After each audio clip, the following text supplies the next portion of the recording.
Hello all, welcome to SMS channel. నేను ఇక్కడ dry ఫ్రూట్స్తో chikki ఎలా చేసుకోవాలో చూపిస్తున్నానండి.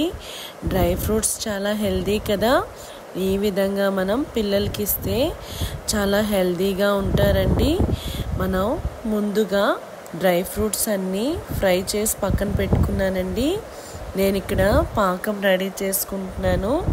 చూడండి ఎంత కలర్ఫుల్గా ఉన్నాయో. ఇందులో నేను నువ్వులు కూడా యాడ్ చేశానండి. ఇక్కడ మనం ఒక టేబుల్ టాప్ మీద నీట్గా క్లీన్ చేసుకొని నెయ్యి రాసి ఉంచుకోవాలండి. చూడండి మనకి ఇక్కడ పాకం ఆల్మోస్ట్ రెడీ అయిపోయింది. చూడండి ఈ విధంగా మనం చిన్న బౌల్లో వాటర్ యాడ్ చేసుకొని చూసుకోవాలండి పాకం రెడీ అయిందో లేదో. మనకి ఈ విధంగా బాల్ లాగా రెడీ అవ్వాలండి, గట్టిగా అవ్వాలి బాల్ లాగా. చూడండి నేను ఇక్కడ చూపిస్తున్నాను కదా, ఈ విధంగా అవ్వాలి. మనకి పాకం రెడీ అయిపోయిందండి. ఇప్పుడు మనం ముందుగా ఫ్రై చేసుకున్న డ్రై ఫ్రూట్స్ని దీంట్లో యాడ్ చేసుకోవాలి.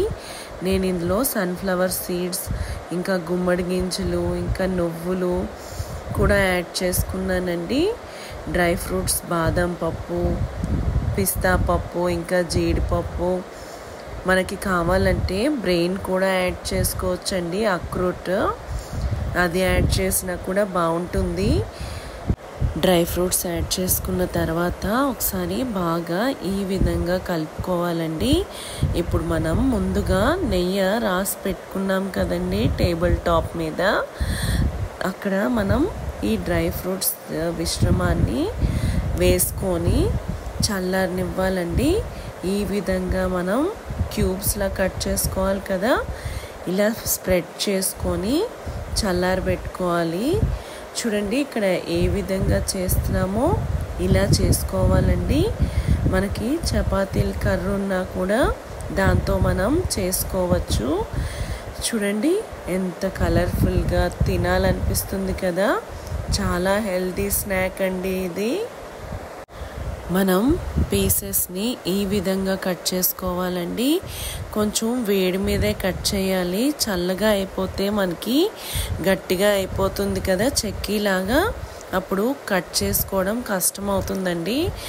మీరు కూడా ఈ రెసిపీని ట్రై చేసి ఎలా వచ్చిందో నాకు కామెంట్ సెక్షన్లో చెప్పండి. చిన్నపిల్లలే కాదండి, పెద్దవాళ్ళు కూడా తినచ్చు. Please like, share and subscribe to our channel. Thank you for watching.